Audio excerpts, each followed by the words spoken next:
V Asiziju danes poteka zadnji dan mednarodnega srečanja za mir pod naslovom Želja po miru, verstva in kulture v dialogu. Letošnji dogodek obeležuje 30. obletnico prvega tovrstnega srečanja, ko je papež Janez Pavel II. Leta 1986 v Asizi povabil voditelje različnih verstev, da bi skupaj molili za mir v svetu. Sklepnega molitvenega dela se je udeležil tudi papež Frančišek, ki je v nedeljo ves svet pozval, naj se danes združi v molitvi za mir. Sveti oče je malo po 11. uri s helikopterjem pristal na športnem igrišču Migageli ob baziliki Svete Marije Angelske. Tam so ga sprejeli asiški škof Domenico Sorrentino, predsednica dežele Umbrija Katjuša Marini, prefekt Perudže Raffaele Cannizzaro in županja Asizija Stefanija Projeti.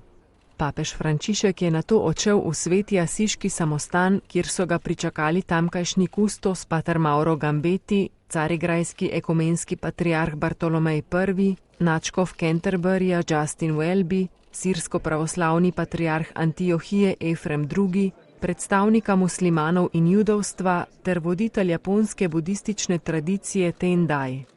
Skupaj so odšli na samostansko dvorišče, kjer je sveti oče pozdravil tudi druge predstavnike cerkva in svetovnih verstev ter umbrijske škofe.